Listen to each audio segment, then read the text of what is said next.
तो मला मध्ये मध्ये येत नाहीये, काय झालं माहित नाही. नेटचा प्रॉब्लेम आहे काय माहित नाही. ठीक आहे, चालेल, कंटिन्यू. चालू करून देऊयात. हो हो. नमो नमः। व्याख्यान के प्रारंभ में हम सुनते हैं पंडित राम शुक्ल जी के आवाज में पठे मंत्र। पंडित राम शुक्ल महोदय। हरि ओम।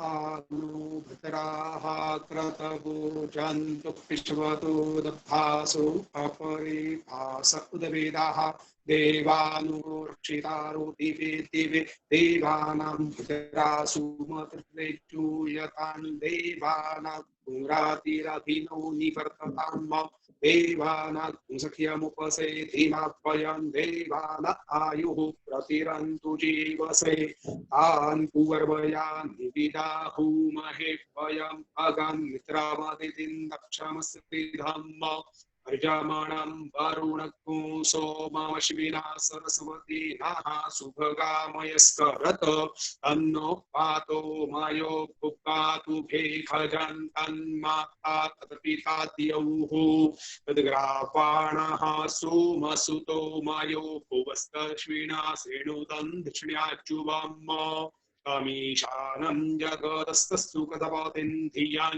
चिन्वमवसे हुमहिपयम् ऊखानो यथा भेदसामसृधे रक्षिता पायुरदत्ताः स्वस्तये स्वस्ति न इन्द्रो वृद्धश्रवाः स्वस्ति नः पूषा विश्ववेदाः स्वस्ति नस्तारक्षो अरिष्टानेमिः स्वस्ति नो बृहस्पतिर्दधातु रेखदशवामरुताः प्रश्निमापरः शुभञ्जापानो विदधे कुचकमयः अग्निजिह्वामनवः सूरचक्षसो विश्वेनो देवा अवसाकमन्निः भद्रं कर्णेभिः शृणुयाम देवा भद्रं पश्येमाक्षधृजत्राः स्थिरैरङ्गैस्तुष्ट्वाग्मुंसस्तनूभिर्व्यशेमहि ते पहिताञ्जदायुः शतमिन्नु शरदो अन्तिदेवाजत्रा नश्चक्राचरसन्तनूनाम् उत्तरासु चतुरा पितरो भवन्ति मानो मध्यारीरिखतायुर्गन्तोः अदितिर्यौरदितिरन्तरिक्षमदितिर्माता स पिता स पुत्रः विश्वे देवा अदितिः पञ्चजना अदितिर्जातमदितिर्जनितवम् यौः शान्तिरन्तरिक्षगो शान्तिः पृथिवी शान्तिरापः शान्तिरोषधयः शान्तिः वनस्पतयः शान्तिर्विश्वे देवाः शान्तिर्ब्रह्म शान्तिः सर्वगो शान्तिः शान्तिरेव शान्तिः सामा शान्तिरेधि यतो यतः समीहसे ततो नो अभयं कुरु शन्नः कुरु प्रजाभ्यो भयं नः पशुभ्यः सुशान्तिर्भवतु शान्तिः शान्तिः शान्तिः। धन्यवाद। विद्यां ददाति विनयं विनयादयाति पात्रतां। विद्यां ददाति विनयं विनयादयाति पात्रतां। पात्रत्वात् धनामापनोति धनात् धर्मं ततः सुखम। जय गुरुदेव। नमस्कार, नमो नमः। हम डॉक्टर जाह्नवी महाड़ी, कवि कुलगुरु संस्कृत विश्वविद्यालय और वास्तु स्पंदन इनके संयुक्त विद्यमान से आयोजित वास्तु मंथन व्याख्यान माले में आज का 5वां पुष्प, इसमें आप सब वास्तु प्रेमियों का सहर्ष स्वागत करती हूँ। विशेष रूप से आज के अतिथि डॉक्टर जुगनू महोदय और डॉक्टर इंगले महोदय का भी हम सादर प्रणाम करके स्वागत करते हैं। नमो नमः। देखो, आज ही भारत सरकार ने सिटी नॉलेज क्लस्टर नाम प्रकल्प की घोषणा की और उसके लिए पूरे देश में से 6 नगर 6 सिटीज चुनी है। और पिछले 4 दिन से हम जिस शहर से ये व्याख्यान माले का आयोजन कर रहे हैं वो पुणे, उसमें से ये एक है। ये मैं अभिमान से कहती हूँ। देखो, आज के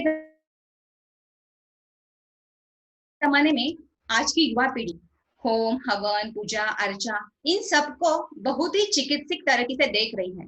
इसलिए ये सब बहुत ही निपुण कुशल तरीके से विधि विधान से होना चाहिए, ऐसा जरूरी है।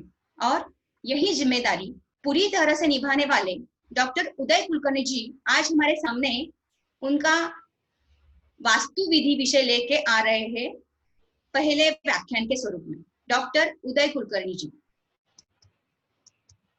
धन्यवाद सर। स्क्रीन शेअरिंग करा, स्क्रीन शेअरिंग उमरीकर सरांकडे।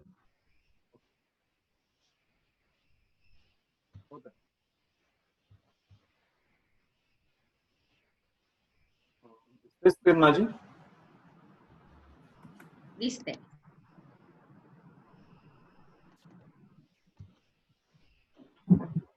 जय गुरुदेव। मैं डॉक्टर उदय कुलकर्णी नासिक से, कवि कुलगुरु कालिदास संस्कृत विश्वविद्यालय रामटेक नागपुर और वास्तु स्पंदन पुणे इनके सहयोग द्वारा आयोजित वास्तु मंथन इस सप्ताह भर चलने वाले कार्यक्रम में आप सबका स्वागत करता हूं। हम सब वास्तु प्रेमी यहाँ पे उपस्थित है बहुत सारे लोगों को सुनने के लिए। और आज हमारे वास्तु के महागुरु डॉक्टर श्री कृष्ण जुगनू हमारे बीच में रहेंगे। वो हमें कुछ उनका उपदेश मार्गदर्शन करेंगे।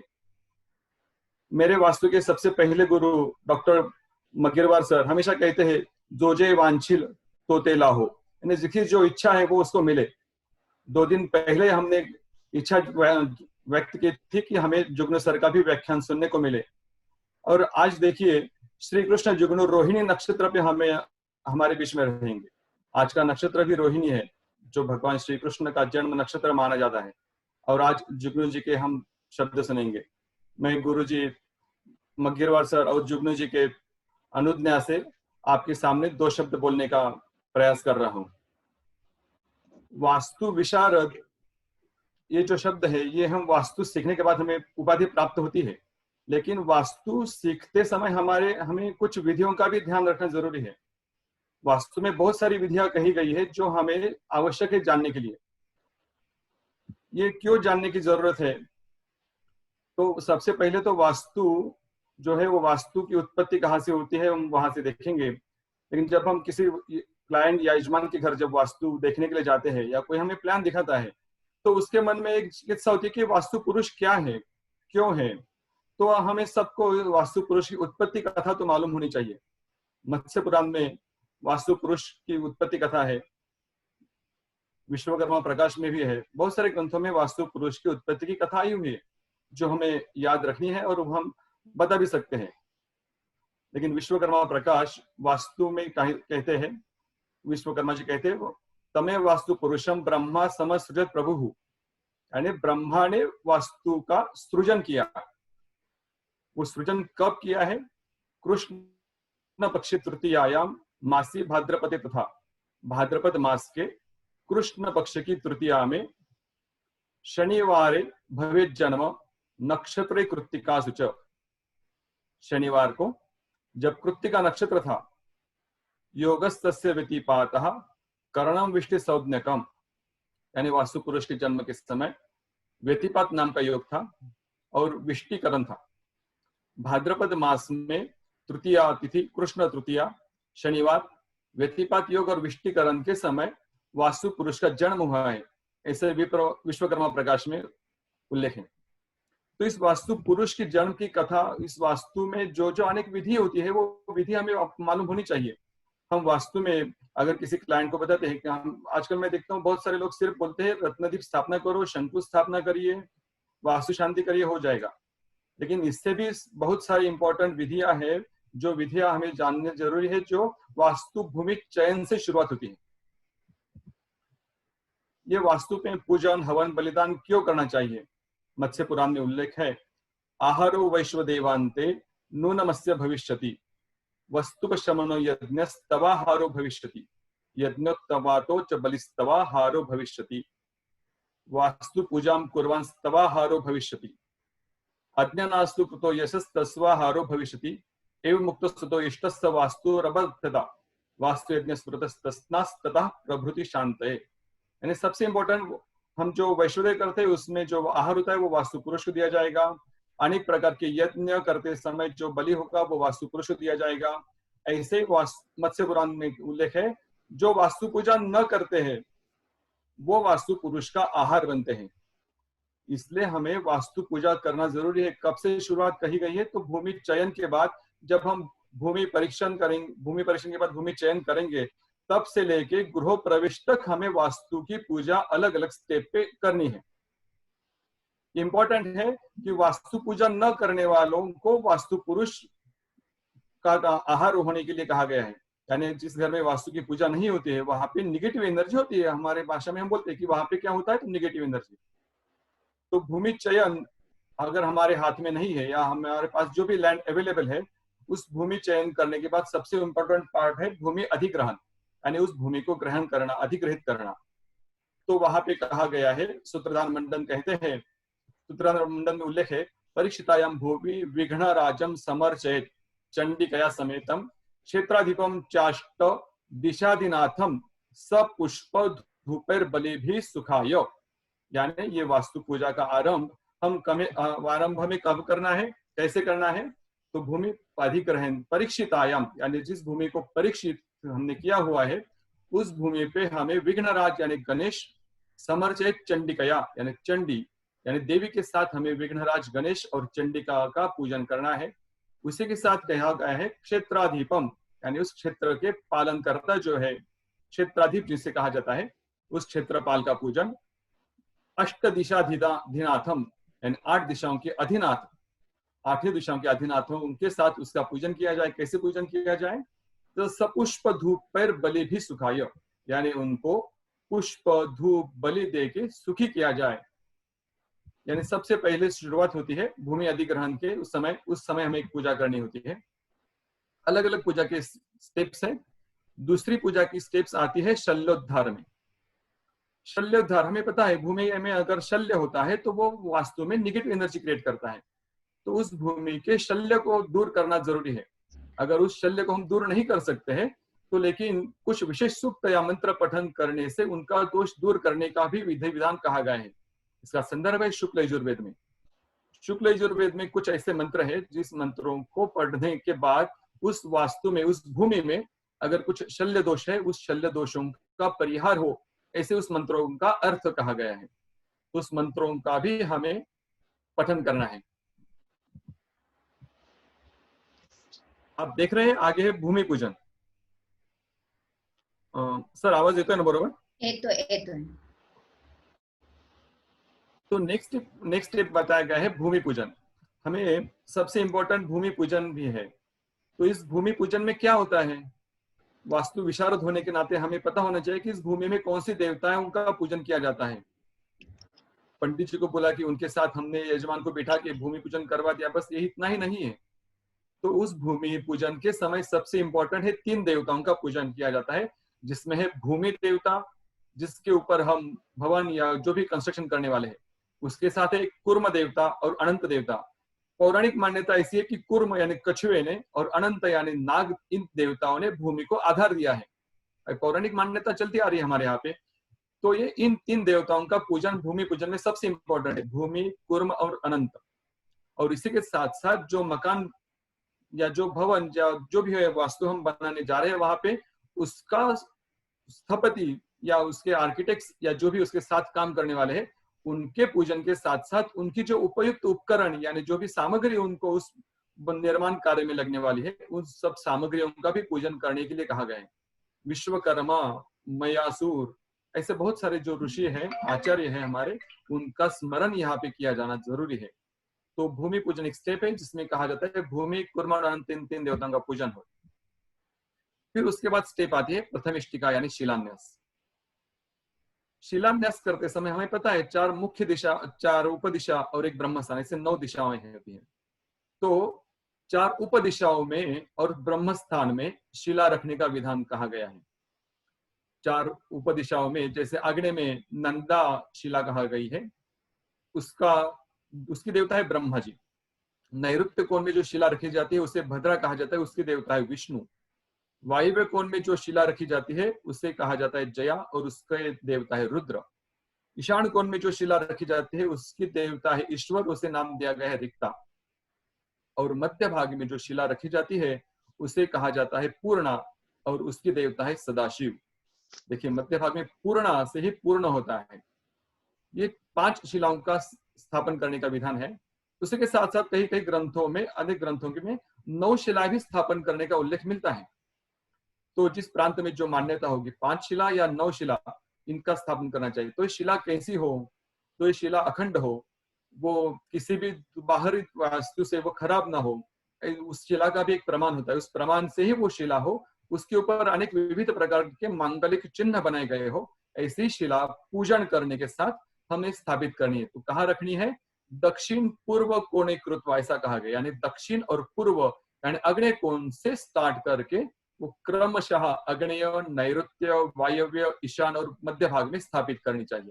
ऐसे पंचशिलाओं का स्थापन पूजन एक महत्वपूर्ण विधि शिलान्यास या प्रथमिष्टि स्थापन कहा जाता है। उसके बाद आता है एक विशेष पूजन है वास्तु बलि या बलि कर्म जिसे कहा जाता है। शिला स्थापन के बाद जैसे हम प्लान बनाते हैं आर्किटेक्ट्स, उस प्लान में हम एकादशी पद बनाते हैं भवन के लिए, चतुष्षष्ठी भी बनाते हैं या शतम पद भी बनाते हैं। तो इन सभी देवताओं का पूजन, इन देवताओं का स्थान फिक्स है, हमारे पास उनके सब डायग्राम्स अवेलेबल है। तो उन देवताओं का नाम लेके उनके लिए बलिदान कहा गया है। मयमतम इस ग्रंथ के 8वें अध्याय में इसका उल्लेख है। ये विधि क्यों किया जाता है? तो ये भूमि की जो देवता है, वास्तु में रहने वाले जो देवता है, उन देवताओं की सकारात्मक ऊर्जा प्राप्ति के लिए ये विधि कहा गया है। ये सिर्फ मयमतम में नहीं, मत्स्य पुराण, अजितागम, मानसार, अपराजित पृच्छा, राजवल्लभ इत्यादि बहुत सारे ग्रंथों में इसका उल्लेख है। दक्षिण भारत में ये विधि अवश्य करते ही करते हैं, लेकिन अभी महाराष्ट्र में ये विधि करना शुरू हुआ है। अलग अलग प्रांत जो है, उन प्रांतों के अनुसार ये विधि करने की विधि परिस्थितियों के अनुसार जो उपलब्ध सामग्री है, उस उपलब्ध सामग्री के साथ ये विधि किया जाता है, जिसे कहा जाता है वास्तु बलि। बलि का अर्थ है उनके लिए अर्पण करना, छेदन करना, हवन करना। तो जो देवताएं हैं, उन देवताओं के लिए जो विहित कही गई जो सामग्री है, जो चीजें हैं, उन सबका एकत्रीकरण करके उन देवताओं के नाम से हमें वो उनको आहुति देनी है या उन देवताओं के स्थान पे ऊपर हमें रखना है। इसे कहा जाता है विशेष बलि। अगर ये चीजें हमें प्राप्त नहीं होती है तो ग्रंथों में सामान्य बलि करने के लिए भी अनुज्ञा दी गई है। तो सामान्य बलि क्या है? जिसे दध्योदन बलि कहा गया है। दधी यानी दही और ओदन मतलब पका हुआ चावल। तो अगर ये विशेष बलि हम ना कर सके तो दही चावल का बलि भी हम इन देवताओं का नाम लेके वास्तु में दे सकते हैं, जिसे वास्तु बलि कहा जाता है। तो ये देवताएं कैसे हैं? तो कभी कभी ब्रह्मा जी की शुरुआत करके चरकी, विदारी, पूतना, पाप राक्षस, इन सभी देवताओं के लिए बलि देना जरूरी है। जैसे ब्रह्मा के लिए कहा गया है गंध, पुष्पमाला, धूप, दूध, मध, तूप यानी आज्य, घी, पायस, भात यानी चरु यानी ओदन पका हुआ चावल, लाह्या, इन चीजों का बलि यानी उनके लिए नैवेद्य देना चाहिए। वैसे ही 10 दिक्पालों का भी पूजन करके उनके लिए भी नैवेद्य देना जरूरी है। अपराजित पृच्छा में कहते हैं, आचार्य कहते हैं दिक्पालों के लिए विशेष मंत्र उन्होंने वहां पे दिए हैं और उस मंत्रों का उच्चारण बलि कर्म के लिए करना जरूरी है। तो ये वास्तु बलि एक महत्वपूर्ण विधि है। इसी के साथ एक अगला विधि आता है गर्भ विन्यास। मयमतम के 12वें अध्याय में दूसरा ही श्लोक हमें मिलता है, सर्वद्रव्यस्तु संपन्नम गर्भम तत्संपदाम पदम द्रव्यहीनम संपन्नम गर्भम सर्वविपत्करम तस्मात् सर्व प्रयत्नेन गर्भम सम्यक विनिक्षपेत। यानी सर्वद्रव्य से युक्त गर्भ उस भवन में रहने वाले सबको संपदा प्रदान करता है। अगर उस भवन में कोई द्रव्य ना रखा जाए तो वो गर्भ विपत्तिकारक होता है। इसलिए जो भी संभव हो वो संभव प्रयत्न करके हमें उस वास्तु में, भवन में गर्भ विन्यास करना आवश्यक है। ऐसा कहा गया तस्मात् सर्व प्रयत्नेन गर्भम सम्यक विनिक्षपेत, यानी सर्व प्रयत्न करके जो भी हमें सामग्री मिलती है। तो कौन सी सामग्री कही गई है? तो आचार्य कहते हैं उस भूमि के गर्भ में आप रत्न रखिए, आप धातु रखिए, स्वस्तिक, अनेक प्रकार की औषधि रखने के लिए कहा गया है, अनेक प्रकार की धान्य उस भूमि में रखने के लिए कहे गए हैं। इन सब में से हमें जो भी उपलब्ध होता है वो उपलब्ध सामग्री हम एकत्रित करके उस दिशा में, जो दिशा इंपॉर्टेंट है या जिस पद में कहा गया है, उस पद में ये सब सामग्री हमें रखने के लिए कही गई है। तो ये सामग्री हम मार्केट से लेके खरीद के उस जगह पे रख देंगे, ऐसे नहीं होता है। उसके लिए कुछ विशेष विधि विधान है, कुछ मंत्र दिए गए हैं, रत्नों के बीच मंत्र है, सभी वस्तुओं के, सभी देवताओं के मंत्र है। उस मंत्रों के साथ रखने के लिए ये कहा गया है, जिसे हम कहते हैं गर्भ विन्यास। इस गर्भ विन्यास के साथ एक दूसरा एक महत्वपूर्ण विधि है शंकु स्थापना। वास्तु पुरुष की जो हम डायग्राम देखते हैं, उस वास्तु पुरुष के ब्रह्म स्थान में नाभि स्थान है, और नाभि स्थान में शंकु रखने के लिए कहा गया है। मुहूर्त मार्तंड ग्रंथ में आया है, उल्लेख है कि शंकु लकड़ी का हो, खदीर आदि लकड़ी, यानी खदीर और बहुत सारी लकड़ियों का उल्लेख ग्रंथ में है, और उस लकड़ियों का शंकु हो, उस शंकु की पूजन करके उसे हम स्थापित करें भवन वास्तु में, यानी प्लॉट में रखने के लिए कहा गया है, भवन में नहीं। तो प्लॉट का ब्रह्म स्थान और उसमें नाभि स्थान निकाल के ये शंकु की स्थापना करनी चाहिए। शंकु की उसकी हाइट कैसी हो, वो स्वामी हस्त प्रमाण के उसकी हाइट हो। उसी के साथ साथ उसमें ब्रह्मा जी, शिव जी और विष्णु जी, इनके स्वरूप, जो नीचे का भाग होता है जो स्क्वायर है वो ब्रह्मा जी का स्वरूप है, बीच का भाग षटकोण जो महाविष्णु स्वरूप है, और ऊपर वाला हाफ राउंड जो शिव स्वरूप है। इनका पूजन करके, इनके लिए कुछ विशेष मंत्र है, इनका अभिषेक घी से अभिषेक करके इस शंकु की स्थापना हमें वास्तु के नाभि स्थान में करने के लिए कही। तो नाभि स्थान से ही बच्चों का पालन, गर्भ में बच्चे का पालन पोषण होता है। वैसे ही इस नाभि स्थान में शंकु रखने से वास्तु पुरुष हमारा पालन करे, हमारा पोषण करे, ऐसी मान्यता इस विधि के पीछे है। तो शंकु स्थापना के साथ साथ नेक्स्ट विधि आता है सिंहद्वार, यानी मुख्य प्रवेश द्वार। प्रवेश द्वार में हमें देहली, सिंह द्वार कहते हैं, जिसे हमें देहली न्यास, यानी जो उम्बरठा है वो उम्बरा लगाना बहुत इंपॉर्टेंट है। वास्तु में 5 इंपॉर्टेंट भाग है।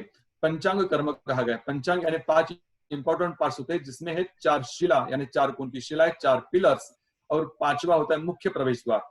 ये प्रवेश द्वार हमारा शुद्ध होना चाहिए, सही जगह पे होना चाहिए। अगर वो नहीं है तो उसका दोष परिहार करने के लिए द्वार के ऊपर दुर्गा द्वार यंत्र और नीचे उम्रा लगा के उसको स्थिरोभव इत्यादि मंत्र बोल के उसमें कुछ विशेष पंचरत्न, सुवर्ण इत्यादि मंत्र पूर्वक रखने चाहिए।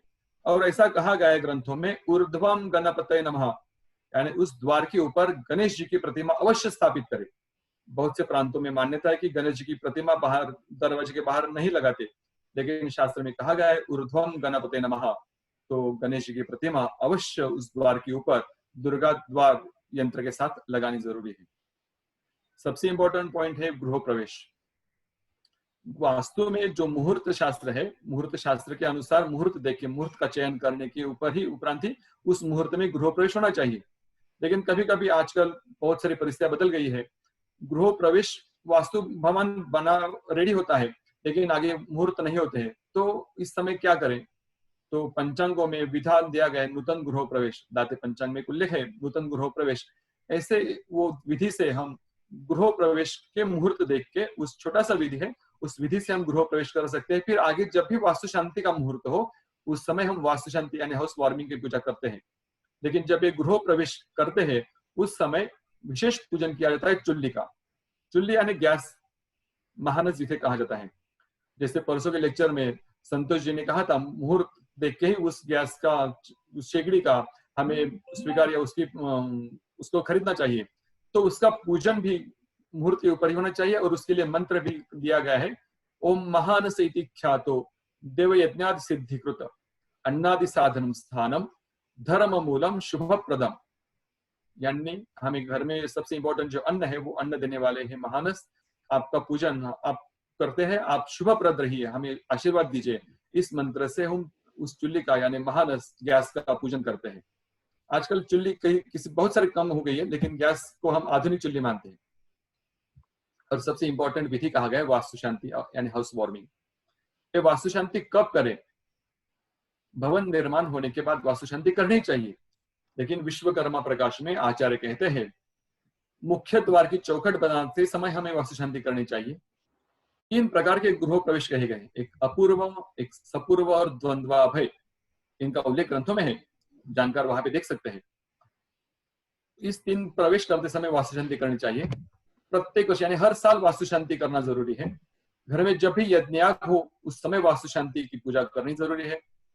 पुत्र जन्म के समय वास्तु शांति हो, या अभी घर में किसी का विवाह है या उपनयन संस्कार है तो इन संस्कारों के पूर्व वास्तु शांति करना आवश्यक है। घर में कोई बड़ा महोत्सव है तो उस महोत्सव के समय वास्तु शांति करनी चाहिए।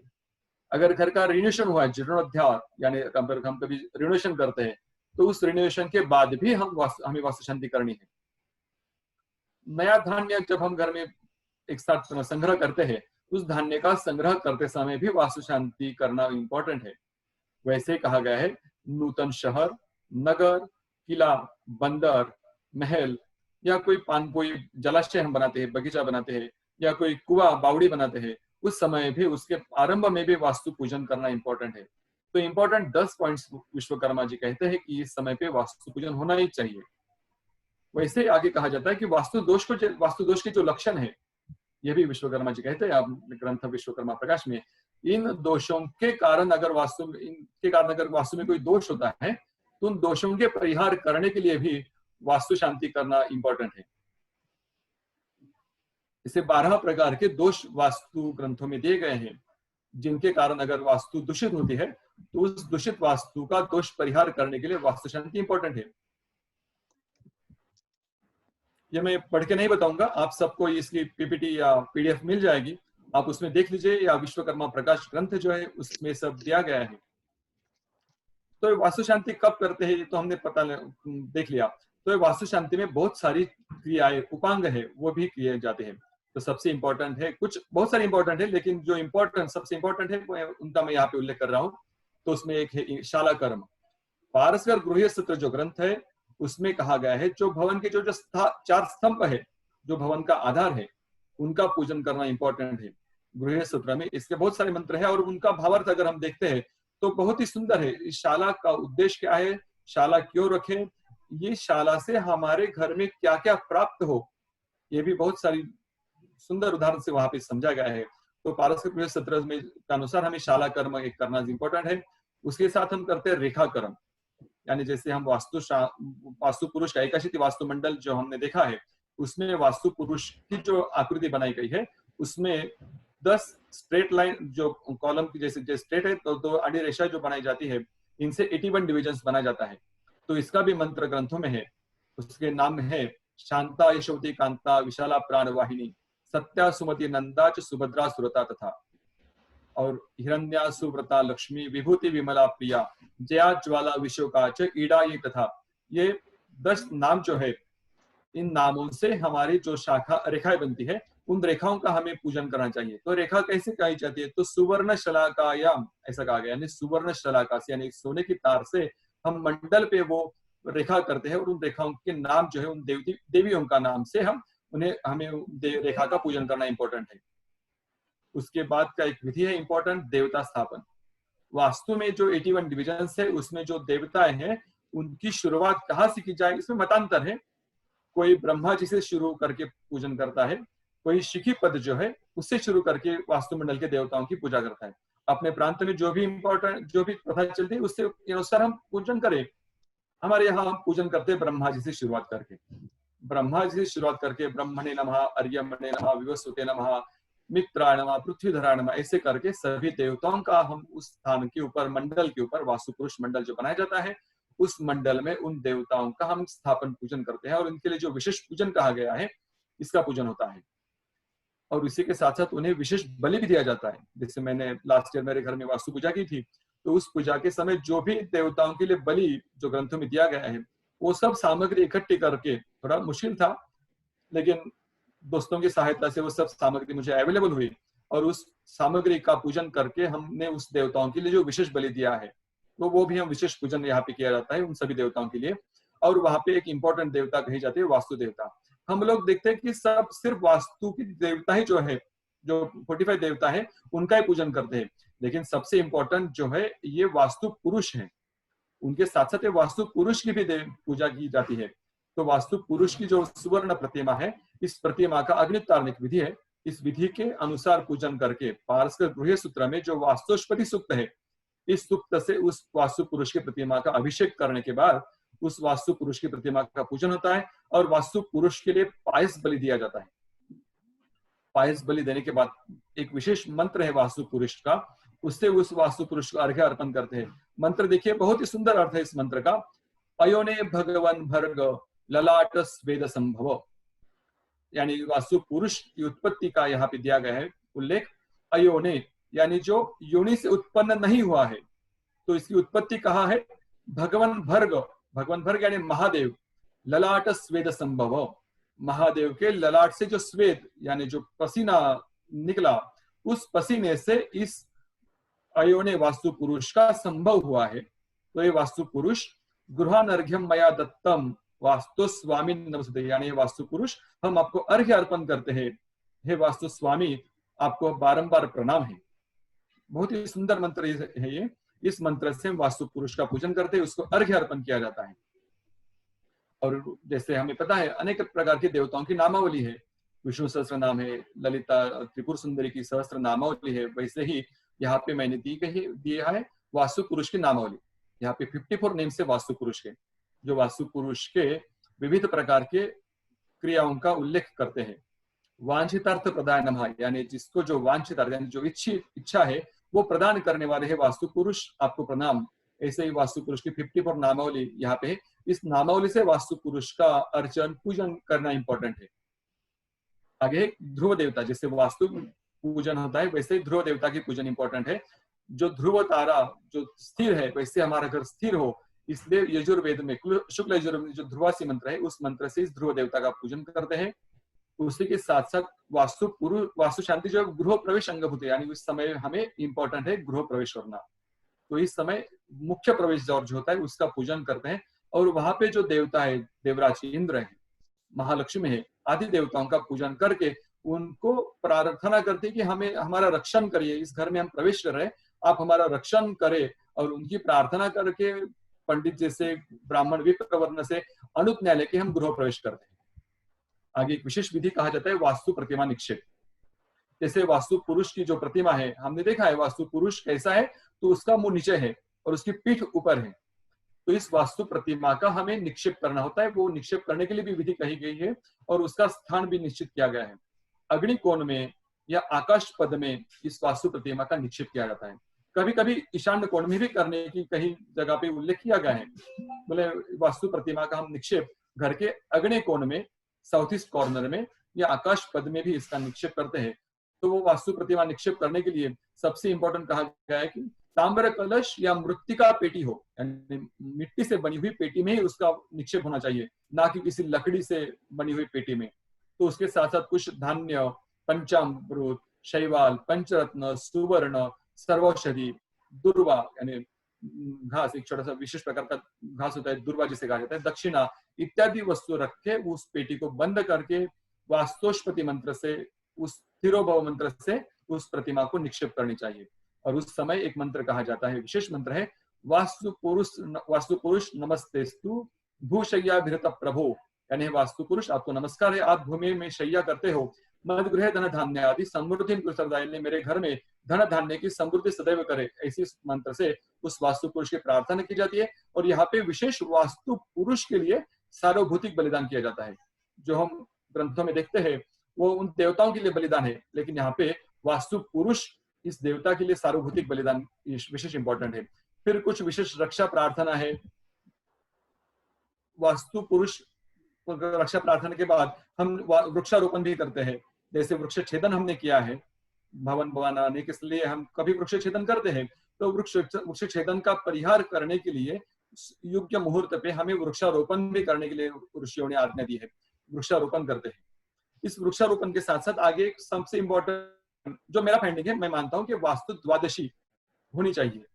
द्वादशी यानी क्या है? तो वास्तु जो है हमें पता है कि द्वादश आदित्य है, जैसे अष्टवसु है, एकादश रुद्र है, वैसे आदित्य यानी सूर्य नारायण के द्वादश यानी 12 रूप है। और हमें पता है सूर्य नारायण एक सबसे मुख्य इंपॉर्टेंट स्रोत है ऊर्जा का। अगर हम रत्नदीप स्थापना करते हैं तो किसी भी रत्नदीप स्थापना में, मयमतम हो, मांसाहार हो, किसी भी रत्नदीप स्थापना में सेंटर में रत्न रखना जाता है भगवान सूर्य नारायण का माणिक रत्न। तो सूर्य जो है वो ऊर्जा का मुख्य स्रोत है, और इस हमारे घर में भी 12 मुख्य स्रोत ऊर्जा की जो है वो इंपॉर्टेंट होनी चाहिए। तो सबसे इंपॉर्टेंट 12 स्रोत कौन से कहे गए हैं? तो घर की 4 मुख्य दिशाएं, 4 उपदिशाएं 8, उसके साथ हमारा एक मुख्य है ब्रह्मस्थान 9, उसी के साथ हमारा घर का मुख्य प्रवेश द्वार 10, घर में जो वास्तु पुरुष मैंने अभी बताया उस वास्तु पुरुष का निक्षेप होना चाहिए, ये 11वां, और 12वां सबसे इंपॉर्टेंट है हमारा पूजा रूम, जहाँ पे हम भगवान की पूजा अर्चना करते हैं। South east north east corner में या जो भी हमारे रोक पद में भी रखने के लिए कहा गया है। तो हमसे सबसे इंपॉर्टेंट 12वां पॉइंट है हमारे घर का पूजा रूम। इनकी विशेष ऊर्जा हमारे घर में चाहिए। तो 8 दिशा और ब्रह्म स्थान में अगर कहीं दोष है तो उस दोषों का परिहार करने के लिए हम रत्न स्थापना करते हैं। इस रत्न स्थापना से 9 दिशाओं 9 स्थानों की ऊर्जा हम प्राप्त करते हैं। 10वां स्थान है मुख्य प्रवेश द्वार, उसकी ऊर्जा प्राप्ति के लिए हम उस प्रवेश द्वार के नीचे पंचरत्न रखते हैं, ऊपर दुर्गा द्वार यंत्र रखते हैं, उसको सुशोभित करने से उसकी ऊर्जा हमें प्राप्त होती है। ये 10वां हो गया। 11वां है वास्तु पुरुष की स्थापना। तो वास्तु शांति करने के बाद वास्तु पुरुष की स्थापना करना इंपॉर्टेंट है। ये 11वां पॉइंट हम क्लियर करते हैं। लेकिन सबसे इंपॉर्टेंट पॉइंट जो जिसमें हम सिर्फ 5-10 मिनट ही करते हैं, पूजा रूम, तो इस पूजा रूम में हमें थोड़ा सा ध्यान देना जरूरी है। तो सबसे इंपॉर्टेंट है 12वां पॉइंट हमारे घर का पूजा रूम, देवघर जिसे कहा जाता है। तो इस पूजा रूम में जो मूर्तियां रखते हैं हम, उस मूर्तियों की संख्या, उनका स्वरूप, ये अच्छा योग्य होना चाहिए। जो कहा गया है शास्त्रों में उसी के अनुसार ही मूर्तियां होनी चाहिए। मूर्तियों की संख्या कितनी हो ये भी कहा गया है, तो उन संख्या के अनुसार ही उसकी मूर्तियां हो। और इनके साथ साथ सबसे इंपॉर्टेंट है घर में श्री यंत्र की पूजा रूम में स्थापना हो। जो श्री यंत्र जो है वो ललिता त्रिपुर सुंदरी देवी का है। और देवी का जो त्रिपुर सुंदरी का जो नामावली है उसमें एक सबसे इंपॉर्टेंट कहा गया है पंचमी पंचभूतेशी पंच संख्योपचारिणी। यानी देवी कौन है, ये ललिता त्रिपुर सुंदरी कौन है? तो जिसका वर्णन सबसे इंपॉर्टेंट कहा गया है पंचमी। यानी पंचमी का अर्थ हमने अभी देखा शिला स्थापन में, 5वीं शिला पूर्णा है, यानी हमारी सब मनोकामना पूर्ण करने वाली ये पंचमी है। उसके साथ कहा गया है पंचभूतेशी, यानी पंचभूत जो है अग्नि, पृथ्वी, वायु, जल, आकाश, इन पंचभूतों पे जिसका नियंत्रण है ये पंचभूतेशी यानी त्रिपुर सुंदरी। उसी के साथ कहा गया है पंच संख्योपचारिणी, यानी इस पंच संख्योपचारिणी यानी जिस देवी को पंचोपचार पूजा अतिशय प्रिय है। पंचोपचार पूजा में गई देखिए 5 अलग अलग तत्व है जो हमारे वास्तु में सबसे इंपॉर्टेंट पॉइंट है। वास्तु पंच तत्व है, यथा देहे तथा पिंडे, पिंडे तथा ब्रह्मांडे, ऐसा कहा गया है। तो वास्तु में जो पंच तत्व है, इन पंच तत्वों के अनुसार इस जो पूजा की जाती है उस पूजा जिसको प्रिय है उस पूजा ललिता त्रिपुर सुंदरी का जो श्री यंत्र है वो इंपॉर्टेंट है घर में रखने के लिए। तो पंच पूजा में हम सबसे पहली पूजा है कंठ, यानी जो गंध है वो पृथ्वी तत्व रिप्रेजेंट करता है। दूसरी पूजा है पुष्प, पुष्प से देवी का पूजन करना चाहिए, पुष्पार्चन से, वो रिप्रेजेंट करता है आकाश तत्व को। तीसरी पूजा की जाती है देवी को धूप देके, जो रिप्रेजेंट करता है वायु तत्व। चौथी पूजा है दीप, देवी को दीप दर्शन करके, यानी जो है वो अग्नि तत्व रिप्रेजेंट करता है। 5वीं पूजा है नैवेद्य, जल तत्व रिप्रेजेंट करता है। तो वास्तु में पंच तत्वों का इंपॉर्टेंट होने से इस श्री यंत्र की पूजा, श्री यंत्र की स्थापना हमारे घर में सबसे इंपॉर्टेंट है। तो श्री यंत्र क्या करता है? समृद्धि, शक्ति, धन, बुद्धि प्रदान करने वाला ये श्री यंत्र हमारे घर में अवश्य होना चाहिए। ये श्री यंत्र का भी स्थापन करने का एक विशेष विधि विधान है। इस विधान से ही हम वो श्री यंत्र को घर में स्थापित करें तो हमारे घर के वास्तु द्वादशी, जैसे द्वादश आदित्य है वैसे द्वादश वास्तु के पॉइंट्स हमारे एक ऊर्जावान बनते हैं। तो इस ऊर्जावान भवन में हमें रहने से एक अच्छी ऊर्जा का अनुभूति होती है। तो मैं आगे मेरा कंक्लूजन कर रहा हूँ। देवी की जो मानसोपचार पूजा है, इस मानसोपचार पूजा से मैं मेरा कंक्लूजन करूंगा। आप सभी से विनती है आप भी ये मानसोपचार पूजा जो ललिता त्रिपुर सुंदरी की है वो अपने स्क्रीन पे जो दिखाई देती है उसका उच्चारण करें। लम पृथिव्यात्मिकायै श्री ललितांबिकायै गंधम समर्पयामि। हम आकाशात्मिकायै श्री ललितांबिकायै पुष्पाणि समर्पयामि। यम वायव्यात्मिकायै श्री ललितांबिकायै धूपम् आघ्रापयामि रम् अग्न्यात्मिकायै श्रीललिताम्बिकायै दीपं दर्शयामि वम् अमृतात्मिकायै श्रीललिताम्बिकायै अमृतं महानैवेद्यं निवेदयामि सं सर्वात्मिकायै श्रीललिताम्बिकायै सर्वात्मिकायै सर्वोपचार पूजां समर्पयामि। मुझे मेरे दो शब्द कहने के लिए आज नरेंद्र सर ने और जो समय दिया उसके लिए मैं उनका तहे दिल से आभारी हूँ। सबको धन्यवाद। जय गुरुदेव। धन्यवाद, धन्यवाद डॉक्टर उदय महोदय। बहुत ही शास्त्र शुद्ध सुंदर विवेचन आपने किया है जो वास्तु में विधि करते हैं उन सबका पुनश्च धन्यवाद। उमरीकर सर। एक मिनट।